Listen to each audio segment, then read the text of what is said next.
பாடல் வரிகள். அதற்கடுத்து நம் தவத்திரு சுந்தரராஜ அடிகளார் அவர்கள் அந்த விதைக்கு பக்தி இலக்கியம் என்ற காவலராகவும், அதற்கடுத்து செயலாளர் கார்த்திகேயன் அவர்களும் பொருளாளராகிய நானும் ஒரு நல்ல வேலியாக இந்த அருமையான இலக்கிய பண்ணைக்கு நல்ல வேலியாகவும், இந்த இலக்கிய பண்ணையை வழிநடத்தும் நம் தலைவர் ஐயா, மருத்துவர் ஐயா, இதில் என்ன நோய் நாடி நோய் முதலாடி அப்படின்னு திருக்குறள் கேட்ப இந்த பண்ணை சிறப்புமாக இலக்கிய பண்ணை வளர வேண்டும், செழிப்படைய வேண்டும், சீராக இருக்க வேண்டும், மென்மேலும் வளத்துடன் வாழ வேண்டும் என்று மூச்சாக தன்னுடைய பணியை கூட பாராட்டாமல் தமிழை வளர்க்கும் எமது தலைவர் ஐயாவுக்கு இலக்கிய பண்ணையின் சார்பாக, பெண்களின் சார்பாக மனமார்ந்த நன்றிகளை தெரிவித்துக் கொள்கிறோம் ஐயா. இன்று பெண்கள் தின விழா. சங்ககால பெண்களை பற்றி திருமதி இந்துமதி டாப்லெட் நூலகம் அவர்கள் அருமையான கருத்துக்களை உங்கள் முன் மாறி வழங்க உள்ள அவர் ஒரு அன்னபூர்ணி. நூல் பலக்கல் கட்டாயம் ஒவ்வொரு கோயில ஒவ்வொரு ஊர்ல கோயில் இருக்குதோ இல்லையோ, ஆனா ஒரு நூலகம் இருக்கணும் அப்படின்ற ஒரு குறிக்கோளை முதன்மையாக வைத்து சமூக சேவை செய்யும் அற்புதமான சகோதரி கௌசல்யாவை சொல்லவே வேண்டாம். கைப்புண்ணுக்கு கண்ணாடி தேவையா? நானும் சளைத்தவன் அல்ல. சமூக சேவை செய்வதற்கு தன்னுடைய நேரத்தை முழு நேரமாக, வாழ்நாளை முழு நேரமாக திண்ணை பள்ளியை ஆரம்பித்து சமூக சேவை செய்யும் அற்புதமான மகளம் பாரமம்மா. இந்த இலக்கிய படையை உங்களை அன்போடு இருவர் அழைக்கின்றது. அதற்கடுத்து திருக்குறள், திருக்குறள் மேன்மையை உலகம் அறிய செய்யும் எனது அன்பு மகள் தமிழ் புதல்வி ஓவிய அவர்களை வருக வருகென இலக்கியப்பணியின் சார்பாக அழைக்கின்றோம். அதற்கடுத்து சிங்கப்பெண் விஜயாவரத்து அரசு மேல்நிலைப் பள்ளியில் சிங்கப்பெண் என்று அன்பாக அழைக்கப்படுவர். பேச்சு போட்டியில் முதல் பரிசு வாங்கக்கூடியவள். இன்று வரலாறு துறையில அரசு கல்லூரியில 2ஆம் ஆண்டு படிக்கின்றாங்க. அதோட IAS கோச்சிங் போறாங்க. 7.5. அதற்கடுத்து MPC ஒரு கோட்டை, தமிழ் வழி கல்வி முதல் பட்டதாரி. இவ்வளவு சிறப்பு கொடுக்கிறாங்க. வாழ்க அம்மா, வாழ்க வளர்க. உங்களுடைய பணி இலக்கிய பண்ணைக்கு தொடர்ந்து வரட்டும். ஒரு மொழியால் எழுதப்பட்டதுதான் இலக்கியம். இலக்கியம் என்பது காலத்தால் வென்றது. இந்த இலக்கியம் என்பது என்ன? காலத்தால் வென்றது. 11 கீழ்கணக்கு நூல்கள், 11 மேற்கணக்கு நூல்கள், 50 காப்பியம், 5 காப்பியம். இதுல 50 காப்பியம் சங்ககால இலக்கியம். 50 காப்பியத்தை சங்ககால இலக்கியம் சொல்றோம். அதுல 10 பாட்டு 8 தொகை. இந்த நூல்களால் இதுலதான் நம்ம சங்க இலக்கியம். இதுல அகப்பொருள் புறப்பொருள் என அன்பின் 5 அகப்பொருள், மீதி புறப்பொருள் 12 திணை இருக்கு.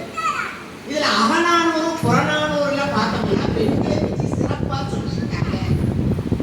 புத்தர் பேசிய பாடி மொழி வழக்கில் புத்தர் பேசிய எழுத்தாளர் தொன்று பல ஆண்டுகளாக நம்மோடு கூட வரும் ஒரே மொழி தமிழ் மொழியே.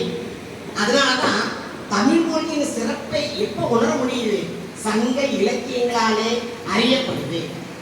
அந்த சங்க இலக்கிய பழங்காலத்துல பெண்பால் புலவர்கள் 30க்கு மேல கிட்டத்தட்ட 40 பெண்கள் இருந்திருக்காங்க. அதுல குறிப்பா சொல்லணும்னா நம்ம ஔவையார் சொல்லணும். ஔவையார்ன்றது நம்மளுக்கு எல்லாமே ஞாபகம் வருது. திரைத்துறையில் இருக்கிற சுந்தராபாலன் ஞாபகம் வருது. வயசான தோற்றம் தான் நம்ம ஔவையார் சொல்லணும். ஆனா தொல்காப்பிய காலத்துல வாழ்ந்த ஔவையார் இளமையானவர்கள். ஆதி காலத்திலேயே, சங்க காலத்திலேயே பெண்கள் தூதுவராக இருந்திருக்கிறாங்க. அதிகமான யாருக்கு நெல்லிக்கை கொடுத்த அவை ஒரு நல்ல நண்பராக இருந்திருக்காங்க, ஒரு தூதுவராக இருந்திருக்காங்க, ஒரு நல்ல புலவராக இருந்திருக்காங்க. இது பெண்களுடைய சிறப்பு. சங்க காலத்துல நம்ம பார்க்கணும்னா புறநானூறு பாடல்கள்ல ஒக்கூர் மாசாத்தியர் அவருடைய கவிதையில பார்த்தோம்னா என்ன சொல்றாங்க, குறுந்தொகையில விருந்து வரவே கரைந்த காக்கையது வரவே, விருந்து வரவே கரைய அப்படின்னா ஒரு காக்கை வந்து என்ன உதாரணமா சொல்றாங்க. அந்த தலைவனை பிரிஞ்சு தலைவன் பிரிஞ்சு சென்றுறாரு. அவன் வர குறிப்பா அறிஞ்சு என்ன பண்றாங்க, தலைவிக்கு தோழி சொல்றாங்க, உன்னை விட்டு பிரிந்து சென்ற தலைவன் யாரு, உன்னை திரும்பி வருவான் குறிப்பறிந்து. அப்ப இவையெல்லாம் கவிதையின் மூலமா நம்மளுக்கு சங்க இலக்கியங்கள் உணர்த்துது. அதற்கடுத்து மனையடி மகளிருக்கு ஆடவனே துணை, மனையடி மகளிருக்கு ஆடவனே துணை, வினையே ஆடவருக்கு துணை. அப்ப ஒரு பெண்ணுக்கு யாருதான் துணைன்னு சொல்லியிருக்காங்க அந்த காலத்துல, கணவன் மட்டுமே துணை. ஆனா ஆடவருக்கு என்ன சொல்லியிருக்கு இலக்கியத்துல, வினையே அவன் செய்ய தொழில்தான் அவனுக்கு தேவை அப்படின்னு சொல்லியிருக்கிறாங்க. இது வந்து பெண்களை வந்து எப்படி சுதந்திரமா வீரமிக்கவர்களாகவும் கல்வி சிறந்தவர்களாகவும் இருந்தாலும் அங்கேயும் என்ன பண்ணியிருக்கிறாங்க, நீதிமன்றத்துல பெண்களை வச்சிருந்துருக்காங்க. அலெக்சாண்டர் சொல்லுவாரு, நான் வந்து ஒரு காட்டு மிராண்டித்தனமா இல்லாம கிரேக்க மொழியை படிச்சவன கிரேக்க நாட்டுல பிறந்ததுனால பெருமை அடையணும்னு சொல்லுவாங்க. அதற்கு அடுத்த வார்த்தை என்ன சொல்லுவாரு, நான் வந்து நல்ல வேலை ஒரு நல்ல என்னால பிறந்தேன், ஒரு நல்ல ஆண்மகனா பிறந்துட்டேன், ஆண்மகனா பிறந்துட்டேன், நான் ஒரு பெண் மகளா பிறக்கல. அப்ப சங்க இலக்கியங்கள் கிரேக்க காலத்திலிருந்தே பெண்கள் என்ன இருந்திருக்கிறாங்க, அடிமைப்பட்டு இருந்திருக்கிறாங்க. இன்னைக்கு இந்த காலத்துல என்ன பண்ணிருக்கிறோம், நம்ம முழு மூச்சை இந்த அளவுக்கு உயர்ந்திருக்கிறன்னா நம்மளுக்கு முன்னாடி யார் இருக்கிறாங்க, ஆடவர்களாகிய நீங்க இருந்ததுனாலதான் இன்னைக்கு இந்த சபையில உட்கார்ந்துருக்கிறோம். இந்த மகளிர் தினம் என்பது மார்ச் மாசம் மட்டும் கிடையாது, எல்லா நாட்களிலுமே பெண்களை நம்ம என்ன பண்ணணும், கொண்டாடணும். பெண்களை யாரு கொண்டாடுறாங்களோ அந்த நாடும் வீடும் செழிப்படையும். பெண்கள் வந்து இந்த நாட்டினுடைய கண்கள், மங்கையரா பிறப்பதற்கு மாதவம் செய்திட வேண்டும் அம்மா. இது எல்லாம் எதுக்காக நம்ம சொன்னாங்க, இந்த பாடல் மூலம் தன்னுடைய கருத்துக்களையும் விழிப்புணர்வையும் ஏற்படுத்தினாங்க. குறுந்தொகையில அகநானூர்ல வந்து 86ல அந்த பாடல் வரையில நல்லா இருக்கலான்னு சொல்லுவாங்க. நல்லா இருக்கலாம் என்ன சொன்ன, உளுந்து தலை பெய்த கொழுங்கலின் இதனை அது என்ன சொல்றாங்க, அதுல வந்து பெண்களுக்கு வந்து சம உரிமை கொடுத்துருக்காங்க. புது மணல் பறக்க வாழை இலை மா இலை கோர்த்து ஒரு பெண்களுக்கு என்ன பண்ணிருக்காங்க, திருமணம் செய்து வச்சிருக்காங்க. சங்க இலக்கியங்களில் தாலி அப்படின்றது கொண்டு இல்லை, சம உரிமை கொடுத்துருக்காங்க. மூதிர் பெண்டி ஒரு கல்யாணம் நடத்தி வைக்கிறதே மூதிர் பெண்டி தான் வந்து பண்ணி வச்சிருக்கிறாங்க. இந்த தாலி அப்படின்ற சமுதாயமே அந்த சிலப்பதிகார காலத்துக்கு தான் வந்திருக்குது, 2ஆம் நூற்றாண்டுல தான் வந்திருக்குது. அப்போ அதுக்கு பின்னாடி பெண்களுக்கு தான் முக்கியத்துவம் கொடுத்துருக்குறாங்க. பெருமனை கிளத்தி வாழ்வாயாக. அப்போ பெண்கள் வாழ்த்துறப்ப அந்த வீட்டினுடைய கண்களாகவும் பெருமகளாகவும் பொறுப்புள்ளவளாகவும் நீ வாழ்வாயாக என்று வாழ்த்துறாங்க. அந்த காலத்தில் அகநானூறு பாடல்ல ஒரு ராஜா வந்து ஒரு அறிக்கை விடுறாரு, போர் நடக்கிறதுனால அந்த நாட்டில் இருக்கிறவங்க என்ன பண்ணுறீங்க, அத்தனை பேரும் போருக்கு வர்றீங்க, ஆண்மகன் அத்தனை பேரும் போருக்கு வர்றேன்னு கேட்குறாங்க. வயதில் மூத்த ஒரு கிழத்தி உட்காந்துருக்கிறான். அப்போ வந்து இந்த பறைசாற்றம் வந்து கேட்குறாரு, உங்கள் வீட்டிலேருந்து யாரம்மா இன்னைக்கு வர்றாங்க, உங்கள் பையன் எங்கே அப்படி கேட்குறப்ப அந்த அம்மா சொல்லுவாங்க, புலி உறங்கிய கற்குகை இந்த வயிறு, புலி உறங்கிய கற்குகை அப்படின்றான். அப்போ தன்னை எவ்வளோ ஒரு வீரமிக்க பெண்ணாக காமிச்சிருக்கிறான்னு பாருங்களேன். என் மகன் எங்கே இருப்பான், போர்க்களத்தில் இருப்பான். நீ என் மகனாகிய புலியை நீ எங்கே போய் பாரு, போர்க்களத்தில் போய் பாரு, நீ எங்கே கண்ட இடத்துல தேடாத. இதன் மூலம் அகநானூர்ல ஒரு பெண்ணினுடைய வீரத்தை சொல்றாங்க. முரத்தில் புளிய விரட்டின மங்கையர் மரகுடி மகளிரெல்லாம் இருக்கிறாங்க. அதற்கடுத்து ஒக்கூர் மாசாத்தியரே சொல்லியிருப்பாங்க, முதல் நாள் போரில் வந்து தன்னுடைய தந்தை இறந்துடுறாப்புல, 2ஆம் நாள் போரில் தன்னுடைய கணவனை இறந்துடுறாரு. புறமுதுகு காமிச்சா அவங்க இழிவுன்னு நினைப்பாங்க, அவ்வளோ ஒரு கேவலம் நினைப்பாங்க. 3ஆவது நாள் பால் முகம் மாறாத தன் மகனை தலைவாரி பூசூடி என்ன பண்ணுறா, போருக்கு அனுப்புறா.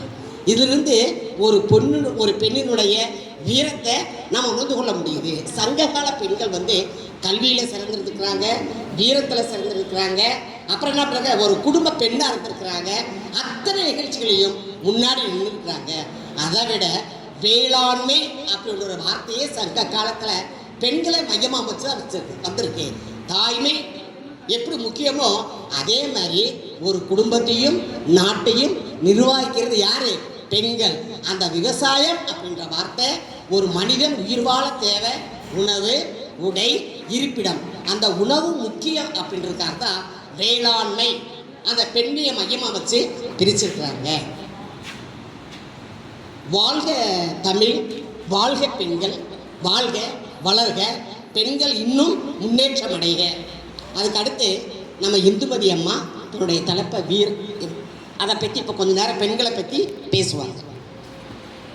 இலக்கிய பண்ணை நிர்வாகிகள் அனைவருக்கும், தாய் தமிழ் பள்ளி ஆசிரியர்கள் மற்றும் குழந்தைகள் அனைவருக்கும், இங்கு கூடியிருக்கும் கவிஞர்களுக்கும் அனைவருக்கும் என்னுடைய முதற்கண் நன்றியையும் வணக்கத்தையும் தெரிவித்துக் கொள்கிறேன்.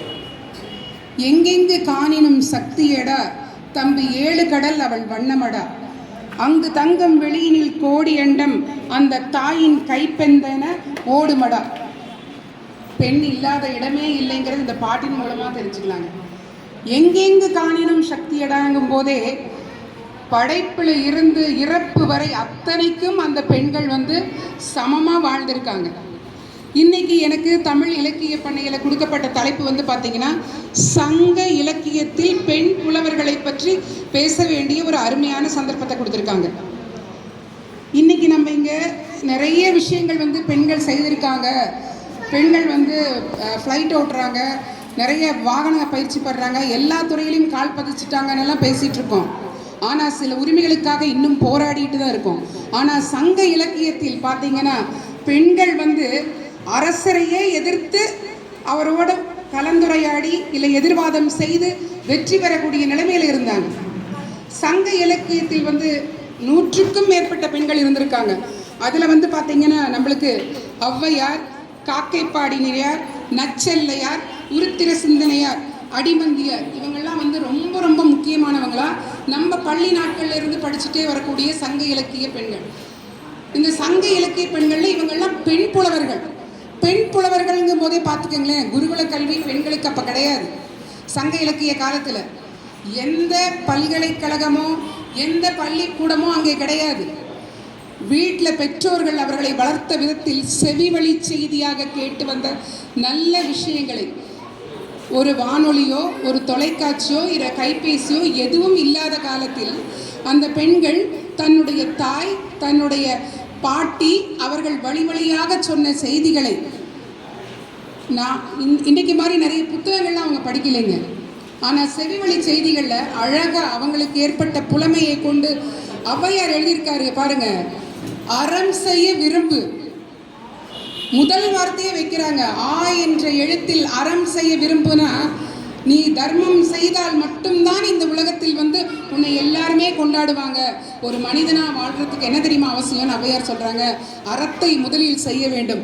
அறம் எங்கே ஓங்கி நிலைக்கின்றதோ அங்கே அனைத்துமே நல்லா இருக்கும்னு சொல்றாங்க. அதே மாதிரி தான் அளவு கற்று அற, அதை வந்து களவும் கற்று மற நம்ம மாத்திட்டோம். அது கிடையாதுங்க. அளவு கற்று அற அப்படின்னா, அந்த எழுத்தினுடைய ஓசை தெரியுங்களா, ஒளி, ஒரு எழுத்திற்கும் ஓசைக்கும் ஒவ்வொரு எழுத்திற்கும் ஒளி உண்டு. அந்த ஒளியினுடைய வேகத்திற்கு அளவாவது நீ நன்மையை செய்து கொள்ள வேண்டும், நன்மையை கற்றுக்கொள்ள வேண்டும். அந்த அளவுக்கு நல்லதை கற்றுக்கிட்டு நீ செய் அப்படிங்கிறது தான் அளவு கற்று அற. பிற்காலத்தில் அது களவும் கற்று மரமாக மாறிடுச்சு. ஔவையார், புறநானூறு, கழித்தொகை, 8 தொகையிலெல்லாம் அவருடைய பாடல்கள் காணப்படுது. ஒரு அரசவை கவிஞராக ஒரு பெண் இருந்திருக்கிறார் என்றால் பார்த்துக்கங்களேன். அன்னைக்கு அரசவை கவிஞனாக இருந்து அங்கே வந்து வீரத்தை பற்றி பேசியிருக்காங்க, அரசரோட உட்கார்ந்து வாதம் செய்திருக்காங்க, சமூக பண்பாட்டு கலாச்சாரம் எல்லாத்தையுமே அவங்க வந்து நிரூபிச்சிருக்காங்க. அடுத்தது பார்த்தீங்கன்னா உங்களுக்கு காக்கைப்பாடினியார். அழக ஏன் இவங்களுக்கு காக்கைப்பாடினியார் அப்படின்னா, கடற்கரையில் வரக்கூடிய காக்கை வந்து ஒன்றுமே இல்லை அப்படிங்கிறாங்க. காக்கை கரை காணுங்கால் ஆகுபயன் என எண்ணுவன் நீங்களும் கேளிப்பின் பிறந்தாலும் ஓங்கு பெறும் செல்வம் தமக்கு ஆகும். இது வந்து புறநானூற்று பாடல்ல வாழ்க்கையின் நிலையினை உணர்த்துகிற மாதிரியான ஒரு பாட்டை வந்து காக்கை பாடினியார் எழுதியிருக்காங்க. தமிழ் பாருங்க, எத்தனை தூய தமிழ் அங்க கையாண்டிருக்காங்க. அவங்க அவ்வளவு அழகான தமிழ். எங்க போய் படிச்சாங்க? எந்த பட்டத்தை அவர்கள் வாங்கினார்கள்?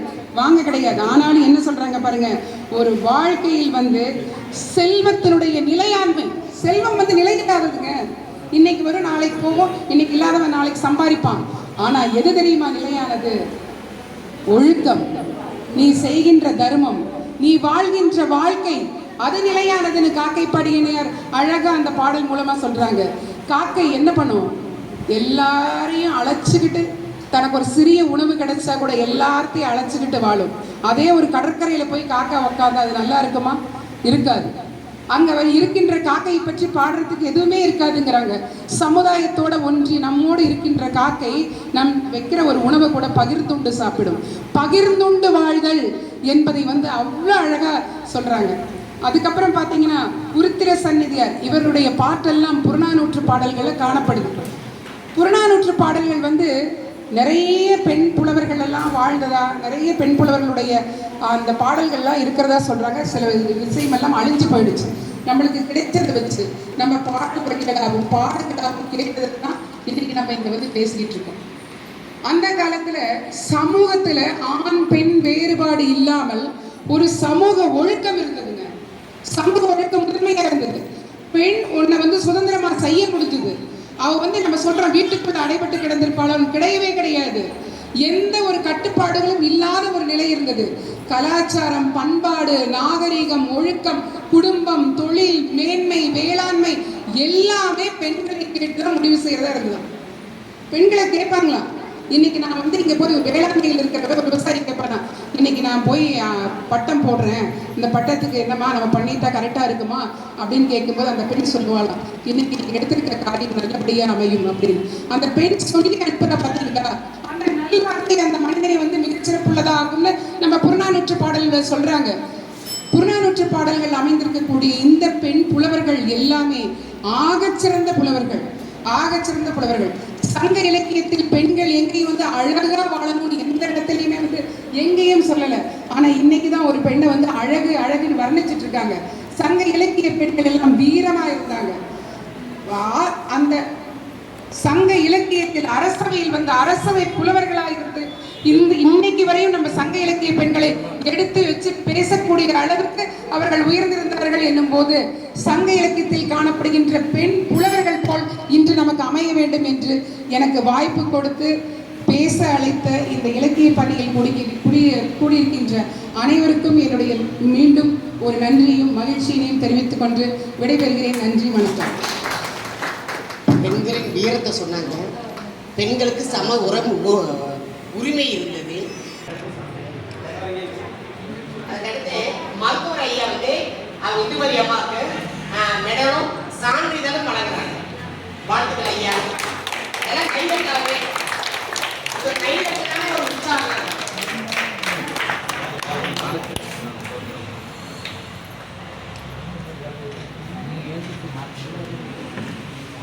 மேலும் இலக்கிய பண்ணைக்கு எங்கள் மனமார்ந்த வாழ்த்துக்கள். இங்கு வருகின்றிருக்கும் அனைவருக்கும் எனது காலை வணக்கம்.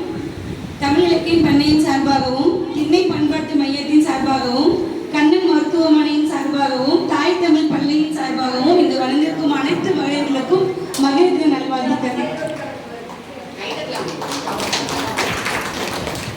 ஆக்சுவலி எனக்கு இந்த டாபிக் வந்து பார்த்தீங்கன்னா நம்ம கார்த்திகேயன் எனக்கு கொடுத்தாரு, பழங்குடியினர் பெண்களின் நிலை அப்படின்னு.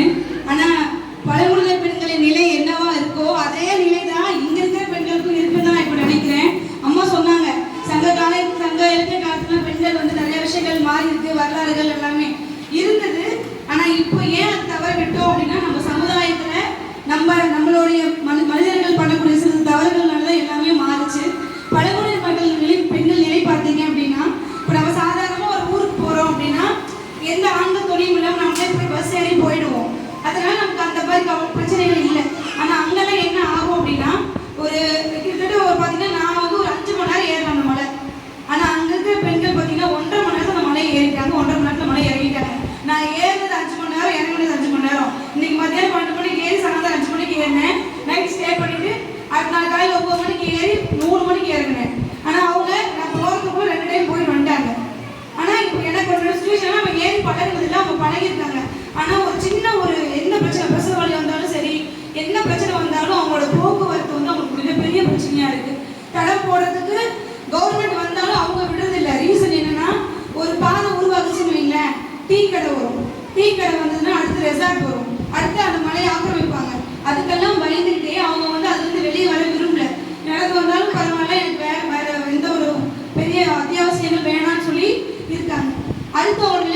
பார்த்தீங்கன்னா செக்ஷுவல் அபியூஸ், அதாவது அங்கே எஸ்டேட்லேயோ இல்லை வேறு எதுலேயோ ஃபாரஸ்ட் டிபார்ட்மெண்ட்டில் இந்த மாதிரி நிறைய விஷயங்கள் இருக்குது. எக்ஸ்பிளேஷனாக பேசணும், நிறையா பேசலாம். அவங்களோட பெண்களுடைய பரிதாப நிலைகள் மட்டும் இப்போ நான் சொல்கிறேன். பாசிட்டிவும் இருக்குது, நெகட்டிவும் இருக்குது. அடுத்து பார்த்தீங்கன்னா அவங்களுடைய படிப்பு, பெண்களுக்கு கல்வி எந்த அளவுக்கு முக்கியம் அப்படின்றது இங்கே நமக்கு எல்லாருக்கும் தெரியும். ஆனால் அவங்க படிப்பு ரொம்ப ரொம்ப கம்மி. ஏன்னா படிப்பு வசதி கிடையாது. ஒரு கவர்மெண்ட் பள்ளிக்கூடம் அங்கே இருக்குது. ஒவ்வொரு கிராமங்களையும் பழங்குடியின குழந்தைகளுக்கு அங்கே ஸ்கூல் இருக்குது. காலையில் மத்தியானம் நைட்டு சாப்பாட்டோட ஸ்கூல் இருக்குது, தங்கும் விடுதி இருக்குது. ஆனால் அங்கே யாரும் தங்க மாட்டாங்க, படிக்க மாட்டாங்க. 1ஆவதுலேருந்து 5ஆவது வரைக்கும் ஒரே டீச்சர், ஒரே கிளாஸு. காலையில் அவங்க போய் சாப்பிட்டு விளையாடுவாங்க, மத்தியானம் சாப்பிடுவாங்க, விளையாடுவாங்க, போயிடுவாங்க. அந்த ஸ்கூலில் ஏதாவது இன்ஸ்பெக்ஷன் வந்தால் மட்டும் டீச்சர்ஸ் இல்லை ஹெச்எம்ஸ் வந்து மேலே போயிட்டு வருவாங்க அந்த அன்னைக்கு மட்டும். மற்ற நாள்லாம் அங்கே இருக்கிற யாராவது ஒருத்தவங்க வந்து பிஏ மாதிரி இருக்கிறவங்க பார்த்துப்பாங்க, பியூன் மாதிரி பார்த்துப்பாங்க. எந்த எஜுகேஷனும் கிடையாது. அரசாங்கம் கொடுத்துருக்கு, ஆனால் அதை வந்து சரியாக நடத்துகிறாங்களா அப்படின்னு சொல்லி யாரும் பாதுகாக்கல, அதை கண்காணிக்க தவறிட்டாங்க. அதனால குழந்தைகளுடைய கல்வி முறை வந்து ரொம்ப மாறுது. இதெல்லாம் வந்து மலை கிராமம் இல்லை. இதே பிளைன்ல இருக்கிற பழங்குடியினர்லாம் பார்த்தீங்கன்னா ஸ்கூலுக்கு போகிறாங்க, ஏதோ ஓரளவுக்கு டெவலப் ஆகிட்டு வந்துட்டு இருக்காங்க. அதில் நம்ம பாடலாம் சும்மா விடுவாங்களா? எஸ்டி சர்டிஃபிகேட் வாங்குறதுக்கு பிசியில் இருக்கிற எஸ்டி சர்டிஃபிகேட் போகிறதுக்கு அப்ளை பண்ணுவோம், எம்பிசியில் இருக்கிற எஸ்டி சர்டிஃபிகேட் போடுவோம், அப்ளை பண்ணுவோம். கிடைக்கிற அந்த கொஞ்சம் பர்சன்டேஜையும் நம்ம ஆட்கள் எடுத்துக்கிறாங்க. அதை கேட்டு வர்றதுக்கு கூட அவங்களுக்கான அறிவுத்திறன் வந்து அவங்களுக்கு ரொம்ப கம்மியாக இருக்குது. எல்லாத்துலேயும் லஞ்சம் இருக்குது. அவங்க சர்டிஃபிகேட்டில் என்னுடைய இதுதான், இவ்வளோ கம்யூனிட்டி தான் அவங்க கேட்குறாங்கன்னா அவரோட ஆதி காலம் வரைக்கும் அவங்க நிரூபிக்கணும். இப்போ நம்ம இது நான் இந்த கம்யூனிட்டி தான் அப்படின்னு சொல்லி நம்ம என்னோட அப்பாவோட சர்டிஃபிகேட்டையோ தாத்தாவோட சர்டிஃபிகேட்டையும் காமிச்சா சர்டிஃபிகேட் கிடைச்சிடும். ஆனால் அவங்களுக்கு பரம்பரை சர்டிஃபிகேட் கிடையாது. சான்றிதழ் இல்லாமல் அவங்களால கல்வியையோ வேலையிலையோ போக முடியறதில்லை. அதுக்கு அவங்க போராடுறதுலேயே கிட்டத்தட்ட இப்போ இருக்க ஜென்ரேஷன் வரைக்கும் போராடிட்டு தான் இருக்காங்க. நம்ம ஆட்களும் வந்து அதை சரியாக கொண்டுட்டு போகிறதுக்கு இல்லை. இப்போ 100 பேர் இருக்கும், 2 பேர் மட்டும் அவங்களுக்காக போராடினா 99% கண்டுக்காமல் இருந்தாங்கன்னா 2 பேரோட வாய்ஸ் கேட்கவே கேட்காது. அதனால இன்னுமே அவங்களோட நிலைமைகள் வந்து ரொம்ப மோசமாக தான் இருக்குது. அதே மாதிரி குழந்தை திருமணம் பார்த்தீங்கன்னா இன்னுமே நடக்குது. அவங்க ஒவ்வொரு ட்ரைப்புக்கும் கிட்டத்தட்ட தமிழ்நாட்டில் ஃபர்ஸ்ட் 36 ட்ரைப்ஸ் இருந்தாங்க. இப்போ இந்த 6 இயர்ஸ்ல 38 ட்ரைப்ஸ் ஆக்கியிருக்காங்க. குறவர்களும் மறிக்குறவர்களும் வந்து உள்ள பார்த்தீங்கன்னா ஆட் பண்ணியிருக்காங்க. குறவர்களும் மறிக்குறவர்களும் வந்து நம்ம ஆதி காலத்து ட்ரைப். ஆனால் நாளடைவில் அவங்களெல்லாம் ட்ரைப்லேருந்து தூக்கி சர்டிஃபிகேட்டே இல்லாமல் போட்டு இப்போ நிறைய போராட்டங்களுக்கு அப்புறம் 36 ட்ரைபாக இருந்த நம்ம தமிழ்நாட்டில் 38 ட்ரைபாக கொண்டு வந்திருக்காங்க அவங்களையும் சேர்த்து. அப்போது இப்போ ஒவ்வொரு ட்ரைப்லையும் ஒவ்வொரு விதமான கலாச்சாரம் இருக்கும், ஒவ்வொரு கலாச்சாரத்தையும் பின்பற்றிட்டு இருக்காங்க. நல்ல விஷயங்கள் பார்த்தீங்கன்னா மருத்துவம். நம்ம வந்து இங்கே ஓடி வந்து நம்ம இங்கிலீஷ் மெடிசன் எடுத்துக்கிறத விட அவங்க வச்சிருக்கிற மெடிசன்ஸ் எல்லாமே பார்த்தீங்கன்னா ஸ்பாட்டில் இப்போ எது கிடைச்சாலும் சரி, உடம்பு சரியில்லை, எது பண்ணாலும் சரி, உடனே ஸ்பாட்டில் எடுத்துருவாங்க. அவங்க ஊர் தண்ணியே மிகப்பெரிய ஒரு மருந்து தான் அவங்களுக்கு. கிணத்துல பார்த்தீங்கன்னா தண்ணி அவ்வளோ பியூராக இருக்கும். நான் அந்த 5 மணி நேரம் ஏறி போன உடனே ஒரு சின்ன வாளி அதை கொடுத்து இது சொன்னாங்க. நானும் சரி ஓகே சேர்ந்து ஓணும் தண்ணி சேர்ந்து எடுத்து அவர் தண்ணியை மூச்சுக்கிட்டு குடிச்சா அந்த மாதிரி தண்ணி இன்னைக்கு வரைக்கும் நான் வாழ்க்கையில் குடிச்சதில்லை. அவ்வளோ ஒரு அற்புதமான ஒரு தண்ணி, காற்று. அவங்க மருந்தே கிடையாது. அவங்க போகிற விவசாயத்தில் மருந்தே கிடையாது. பசி, ரொம்ப பசி, எனக்கு என்ன பண்ணுறது தெரியல. ஏறி ஒரு களியும் வரமிளகா ஒரு சட்னியும் வச்சாங்க. பசிக்கு சாப்பிட்டு அதுக்கப்புறம் நமக்கு வயிறுலால எரிய ஆரம்பிச்சிச்சு. ஆனாலும் அது வந்து அவங்க கேட்டதுக்கு இந்த குழுவுக்கு நான் இதை சாப்பிட்டனால என்னோட உடம்பு அதுக்கு ஏற்ற மாதிரி இருக்கும் அப்படின்றாங்க. அந்தந்த கைமட்டுக்கு ஏற்ற மாதிரி அவங்களோட உணவு வகைகள் அந்த மாதிரி இருக்கு. பெண்களோட உடல் வாக்கு பார்த்தீங்கன்னா எல்லா வேலையுமே செய்வாங்க. காரணம் அவங்களோட உணவு, அவங்க எடுத்துக்கிற அந்த மருந்து, சுத்தமான காற்று. பழங்குடியினர் மக்களுக்கான அந்த பெண்களுக்கான இது வந்து பார்த்தீங்கன்னா 99% எந்த அளவுக்கு அவங்களுக்கு வந்து பாதுகாப்பான சூழ்நிலை இருக்கோ அதே அளவுக்கு பாதிப்புகளும் இருக்கு. இங்க இருக்கிற பெண்களுக்கும் அதே தான். இங்க வந்திருக்க அனைவருக்கும் நான் கேட்டுக்கிறது என்னன்னா, பழங்குடியினர் பெண்கள் நம்ம இந்த சமுதாயத்தில் இருக்கிற பெண்கள் அப்படின்னு கிடையாது. சமுதாயம்னாவே எல்லாருமே சேர்ந்ததுதான் ஒரு சமுதாயம். எல்லாருமே சேர்ந்து தான் உருவாக்கணும், எல்லாம் சேர்ந்து அந்த விஷயத்தை மாற்றணும். இங்க எல்லாரும் நம்ம சேர்ந்து போராடுவோம், பெண்களோட நிலையை மாற்றுவோம் என்று கூறுகிறேன். அதே மாதிரி ஒரு விண்ணப்பம் மட்டும், வர 22ஆம் தேதி தாய் தமிழ் பள்ளியில் வந்து எக்ஸ்ட்ரா கரிக்குலர் ஆக்டிவிட்டீஸ்க்கான ஒரு ப்ரோக்ராம் நடக்குது. அந்த ப்ரோக்ராமில் திண்ணை பண்பாட்டு மையத்தின் சார்பாக திருக்குறளை முற்றோதல் பண்ணுறதுக்கான வகுப்பு வந்து நடத்தப்படுது. அன்னைக்கு வந்து ஆரம்பிக்க போகிறோம் அந்த வகுப்பை. அதுக்கு தலைமை தாங்க சொல்லி கிரி ஐயா, அடிகளார் ஐயா, டாக்டர் முத்துசாமி ஐயா இவங்க வந்து அனைவரையும் கேட்டுக்கிறேன். கண்டிப்பாக வரணும். வந்து ஏன் முற்றோதல் செய்யறதுக்கான வகுப்பு எடுக்கிறோம் அப்படின்னு சொல்லி பார்த்தீங்கன்னா, எனக்கு நான் ரொம்ப நேரம் கேட்டுட்டு இருந்தேன். திருக்குறள் வகுப்பு ஒன்று வைக்கணும், திண்ணை பண்பாட்டு மையத்தின் முதல்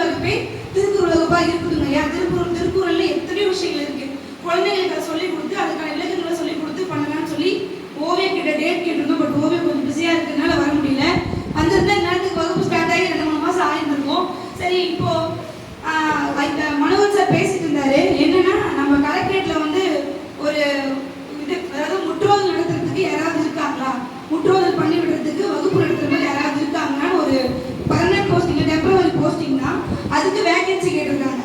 இத்தனை நாள் பார்த்துட்டு யாருமே அப்ளை பண்ணாம அந்த போஸ்டிங்கை இல்லைன்னு போட்டு அனுப்பியிருக்காங்க கவர்மெண்ட்ல. ஸோ அதை நான் கேட்கும் போது சொல்லும் போது எனக்கு ரொம்ப இருந்துச்சு. அதை நம்ம ஆரம்பிப்போம், நம்மளே முற்றோதல் வகுப்பு எடுக்கிறதுக்கான விஷயத்தை ஆரம்பிப்போம். அதுக்கான புள்ளியா நம்ம இருப்போம், அது எப்படி போய் முடியுது நமக்கு தெரியாது. சரி, நம்மளே அந்த புள்ளியை ஆரம்பிப்போம் அப்படின்னு சொல்லிட்டு ஒரு 22ஆம் தேதி அதை ஆரம்பிக்கிறோம். கண்டிப்பா எல்லாரும் இந்த குழந்தைய கூட்டிட்டு வரணும். ரங்கராஜ் ஐயாவும் ஓவியா அவர்களும் தான் அந்த முற்றோதல் வகுப்பை நடத்த போறாங்க. இப்போதான் ஓவியாவுக்கு இன்ஃபார்ம் பண்றேன். ஓவியா மன்னிச்சுக்கிங்க, கேட்காம இன்ஃபார்ம் பண்றேன். ஏற்கனவே உங்களுக்கு அப்பாயின்மெண்ட் கேட்டுருந்தேன், ரங்கராஜ் ஐயாக்கிட்ட சொல்லிட்டேன். கண்டிப்பா எல்லாரும் வரணும். அவசியமா வந்து நம்ம எல்லா குழந்தைங்களும் திருக்குறள் எந்த அளவுக்கு இம்பார்ட்டன்ட்ன்றதை நம்ம எல்லாருக்குமே நம்ம இப்போ கொண்டு போனாதான் இன்னும் ஒரு 10 இயர்ஸ்லயாவது திருக்குறள்ன்றது எல்லாருக்குமே எல்லா குரலுமே தெரியுன்ற மாதிரி நான் நம்புறேன். நன்றி. மீண்டும் மகளிர் நல்வாழ்த்துக்கள். நன்றி. வீரமும் மிக்கவர்களாக இருந்திருக்காங்க. சங்க இலக்கியங்கள்ல உள்ள பாடல்களை பாடிய புலவர்கள்ல 40க்கும் மேற்பட்ட பெண்பார் புலவர்கள் இருந்திருக்காங்க. அப்போ உலகத்துல வேற எந்த நாகரிகத்திலையும், வேற எந்த நாட்டிலையும், வேற எந்த மொழியிலும், வேற எந்த காலத்திலும் இப்படிப்பட்ட ஒரு வரலாறு இல்லை. அப்பேற்பட்ட பெண்களுக்கு ஆனா சங்க இலக்கியத்துல இருந்த மாதிரி அறிவும் ஆற்றலும் இப்போ இருக்கு, வீரம் தான் கொஞ்சம் கம்மியா இருக்குன்னு நினைக்கிறேன்.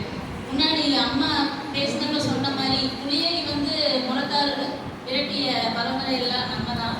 ஆனா இப்போ வந்து கரப்பாம்பூச்சியை கூட அடிக்கிறதுக்கு பயந்துட்டு இருக்கோம் இந்த காலத்து பெண்களுக்கு அனைவருக்கும் மகளிர் தின வாழ்த்துக்களை கூறிக்கொண்டு, தென்னாட்டின் பொன்னேடாம் திருக்குறள் பன்னாட்டு மொழிகளிலெல்லாம் மொழிபெயர்ந்து அறம் கூறி புகழ்பெற்று இன்னைக்கு நம்ம கண்ணார அதை பார்த்துட்டு இருக்கோம்.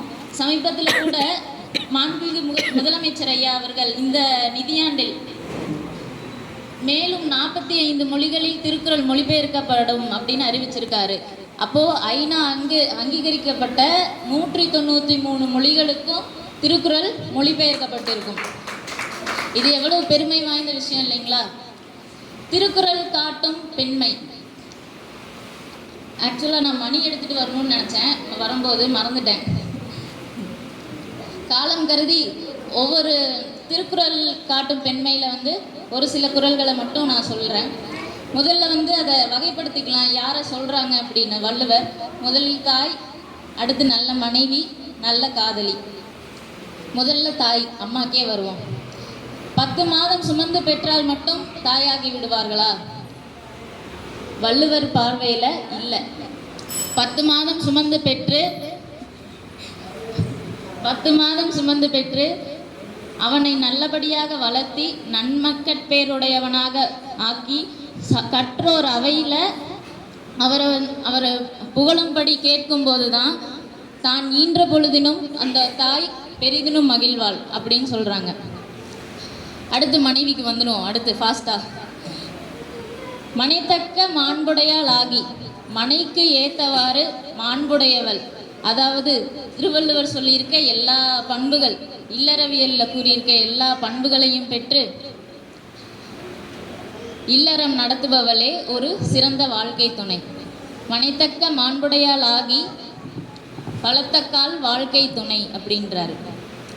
அதே போல தன்னை காத்து, தன்னை கொண்ட கணவனை காத்து, தகைச்சான்ற சொல் காத்து, பிறர் கூறும் புகழுரைகளை எந்த ஒரு இதுவும் இல்லாமல் புகழை காத்து அயர்வில்லாது இருப்பவள் பெண். தற்காத்து தற்கொண்டார் பேணி தகைச்சான்ற சொற்காத்து சோர்விலாள் பெண் அப்படின்றாரு.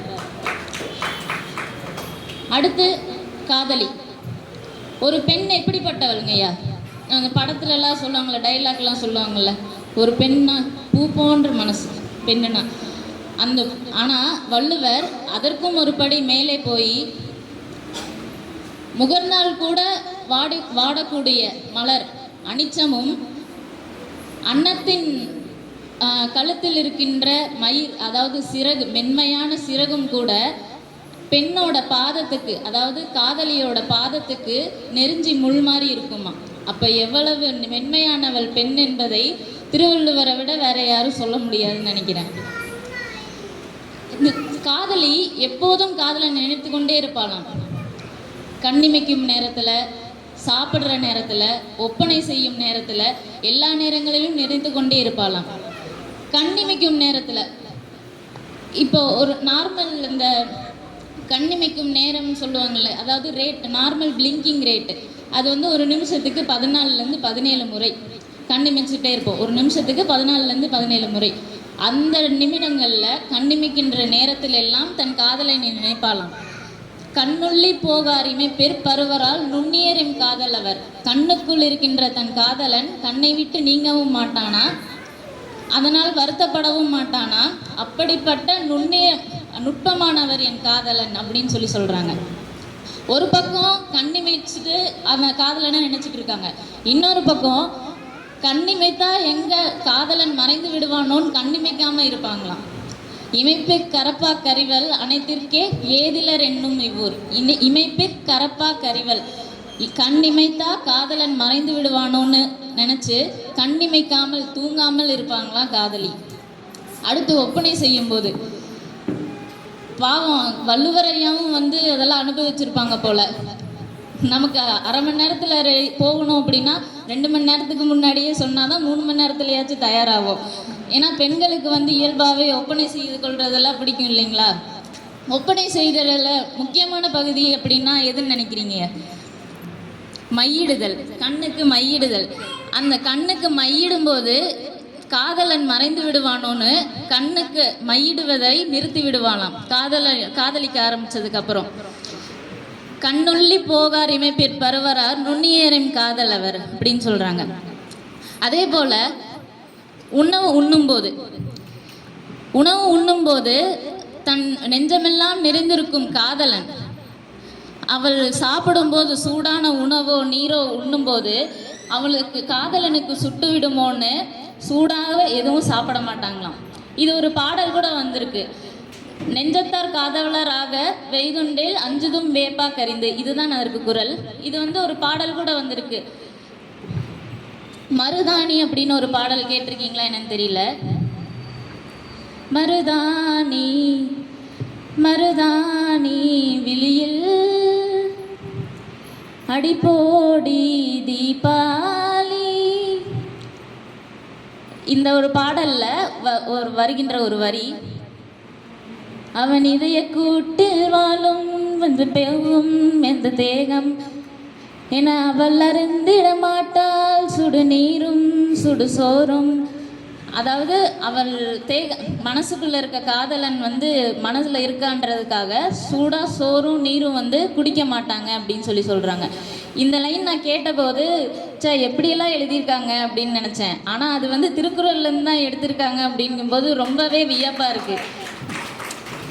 இங்கே நிறைய குழந்தைகள் வந்திருக்கீங்க. காலையில் நடனம் ரொம்பவே சிறப்பாக இருந்தது. அது அந்த அழகு அப்படின்ற ஒரு பாடல் நினைக்கிறேன். மழை கூடவா அழகு, சுடும் வெயில் கூட அழகு அப்படின்னு இருந்தது. இந்த மழலைகள்லாம் அதை விட ரொம்ப அழகு. நாடகமும் மிக சிறப்பாக இருந்தது.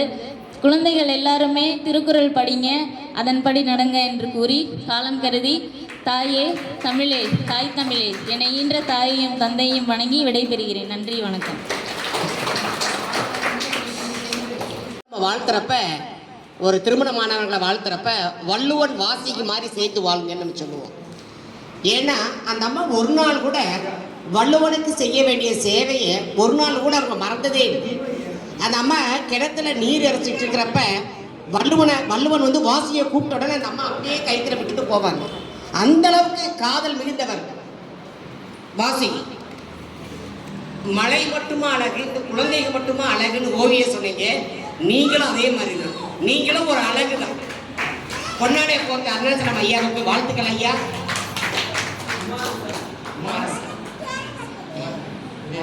குமாரசேன் ஐயார்கள் பதக்கமும் சான்றிதழும் வழங்குகின்றார்.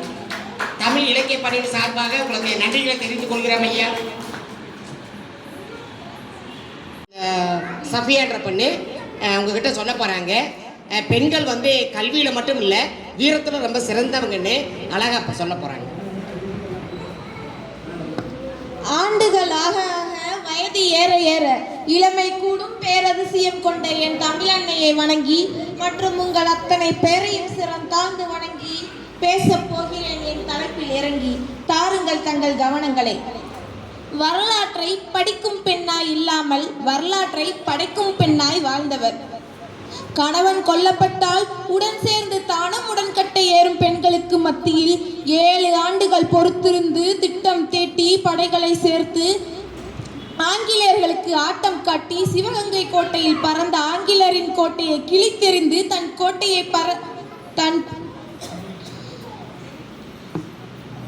தன்னுடைய கொடியை பறக்கவிட்ட ஒரு வீர பெண்மணி. இந்திய விடுதலை போராட்ட வரலாற்றில் ஆங்கிலேயர்களை எதிர்த்து போராடிய முதல் பெண் மட்டுமல்ல, எதிர்த்து போராடி போரிட்டு அதில் வெற்றியும் கொண்ட முதல் பெண். தனது 50வது வயதில் ஒரு பெண் வீரமாக போரிட்டு தன் வீட்டையும் தன் நாட்டையும் மீட்டெடுத்து மீண்டும் ஆட்சியில் அமர முடியும் என்று இந்த உலகிற்கே நிரூபித்து காட்டிய வீர பெண்மணி வீரமங்கை வேலுநாச்சியார் அவர்களை பற்றி தான் இன்று நான் பேச வந்துள்ளேன். வாசமலர் தேடுவதும் ஆடவருக்கு செவித்திருப்பதும், வாசமலர் தேடுவதும் ஆடவருக்கு செவித்திருப்பதும், அஞ்சுவதும் நாணுவதும் ஆமையைப் போல் வாழுவதும் கெஞ்சுவதுமாக கிடக்கும் பெண் அல்ல நான். புணரி நீராடி முளரி தோல் தொடுத்து களரி வதம் புரிய வந்தாலோ, வளரி படையாவும் சிதறித்தான் ஓட செய்தாலோ, குமரியென நான் பெருமிதம் கொள்ளேனோ, இதனை புதுமாதர் ஒரு நாளும் மறவாரோ என்று பாரதியாரும் பாரதிதாசனும் பிறப்பதற்கு பல ஆண்டுகளுக்கு முன்னாலே புதுமை பெண்ணாய் வாழ்ந்தவர். 1730ஆம் ஆண்டு பிறந்த வேலுநாச்சியாரை பெண் சிங்கம் போல வளர்த்தார் அவரது தந்தை. வேலுநாச்சியார் ஆயுத பயிற்சி பெற்றார். 6 மொழிகளை கற்றுத் தேர்ந்தார். தனது 16வது வயதில் திருமணம் செய்து கொண்டார்.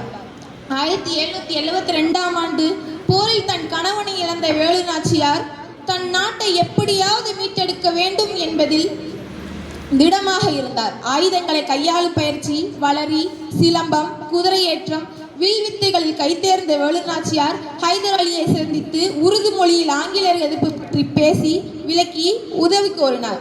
7 ஆண்டு காலம் திண்டுக்கல் கோட்டை, விருப்பாச்சி கோட்டை, ஐயம்பாளையம் கோட்டை என இடம் மாறி மாறி முகாமிட்டு வாழ்ந்து வந்தார்.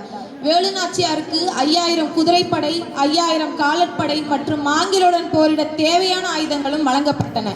போர் பயிற்சி பெற்ற படையையும் வேலுநாச்சியார் உருவாக்கினார். ஆங்கிலேயர்களை எதிர்த்து போராடி வெற்றி கண்டார்.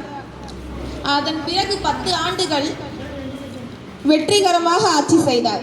1796ஆம் ஆண்டு வேலுநாச்சியார் மறைந்தார். இந்தியா சுதந்திர போராட்டத்திற்கு முதலாக துபாம் போட்ட வேலுநாச்சியார் தமிழர்களின் மனதில் மட்டுமல்லாது இந்தியர்களின் எண்ணத்திலும் நீங்கா இடமிட்டு சென்றுள்ளார். பேசுவதும் எழுதுவதும் நன்மைக்காக, பெருமை பெற்றால் அது உதவும் நாட்டுக்காக. பேசுவதும் எழுதுவதும் நன்மைக்காக, பெருமை பெற்றால் அது உதவும் நாட்டுக்காக. ஆறறிவு கொண்டது எதற்காக? ஆய்ந்து பார்க்கணும் அதற்காக. ஆறறிவு கொண்டது எதற்காக? ஆய்ந்து பார்க்கணும் அதற்காக. பிறர் உயிர் பேணுவோம் பரிவாக, பெருமைகள் புரிவோம் பெரிதாக. வீரமங்கை பற்றி பேசுவதற்காக வாய்ப்பு கிடைத்தது வரமாக, பயன்படுத்தினேன் சரியாக. நன்றி கூறுகிறேன் முறையாக. வணங்கி முடிப்பதே தமிழின் நரம், வணங்குவது என் இரு கரம். உலகம் உள்ள நால்வருக்கும் வீரமங்கை வேலுநாச்சியாரின் புகழ் மணக்கும். விடைபெறுகிறேன் என் பேச்சை நிறுத்தி. வாய்ப்பளித்த அனைவருக்கும் நன்றி செலுத்தி. நன்றி, வணக்கம். சஃபியாவின் உரை வீர வீச், அற்புதமான உரை. தம்பி உடையார் படைக்கு அஞ்சான்னு பழமொழி சொல்லுவாங்க தமிழில். அதே மாதிரி வேலுநாச்சியாருடைய வெற்றிக்கு உறுதுணையாக இருந்தவங்க குயிலி அப்படின்னு ஒரு பெண், ஒரு வீர மங்கை. அந்த மங்கை இந்த இடத்துல நம்ம நன்றி கூறுவோம், நினைவு கூறுவோம். இலக்கிய பண்ணையின் சார்பாக சந்திரசேகர் ஐயா வந்து சபியாக்கு இந்த பொன்னாடையை பொருத்துவார். ஆனந்த் அவர்கள் பதக்கமும் சான்றிதழும் வழங்குவார்.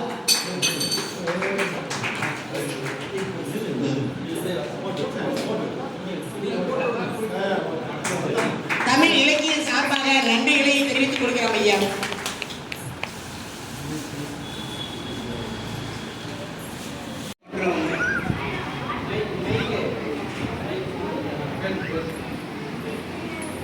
சான்றோர் பெருமக்கள், தாய்மார்கள், மாணவ செல்வங்கள் அனைவருக்கும் எனது வணக்கங்களை வாழ்த்துக்களை தெரிவித்துக் கொண்டு இன்றைய மகளிர் தின விழாவிற்காக ஒரு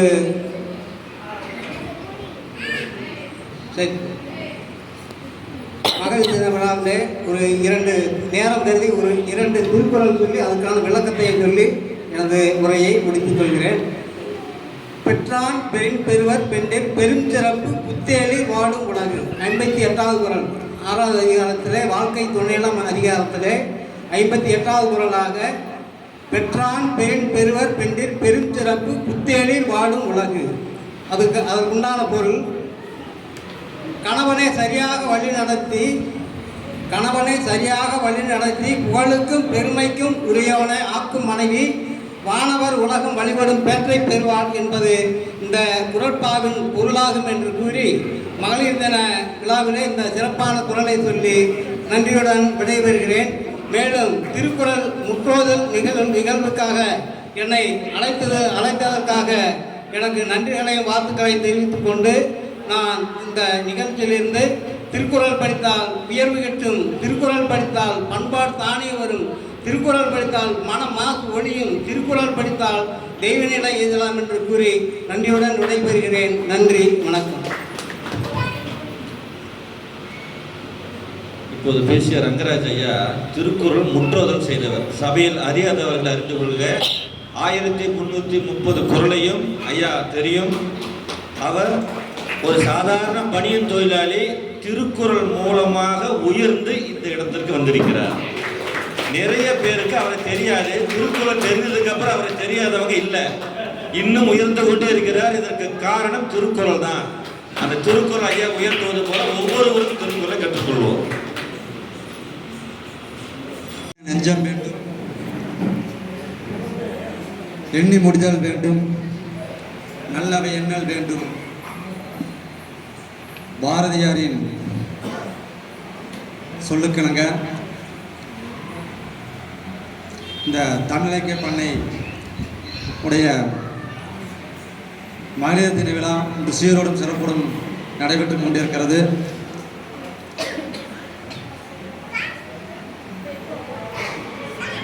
திருக்குறள் திருவள்ளுவர் அவர்கள் தெய்வம் தொழால் தொழுநன் தொழுதெழுவால் பெய்யன பெய்யும் மழை. அதாவது ஒரு பெண்ணானது எத்தனையோ தெய்வம் வழிபட்டாலும் தன்னுடைய கணவனே கண்கண்ட தெய்வமாக வழிபடுவென்றால் அந்த பெண்ணானது பெய்ய என்று சொன்னால் மாரியானது மழை வானிலிருந்து மிக சிறப்பாக பெய்யணும் என்று கூறுகிறார். அதற்கு உதாரணமாக திகழ்ந்தவர் தான் கம்பராமாயணத்திலே சீதா அவர்கள் ராமபிரானுடைய மனைவியாக திகழ்கின்ற சீதா பெருமான் அந்த வேலையை செய்கிறார். அதே மாதிரி சிலப்பதிகாரத்திலையும் மணிமேகலை, அதே மாதிரி சாவித்திரி அவர்கள் அந்த போன்ற கருப்பு கசிலாக திகழ்ந்து கொண்டிருக்கிறார்.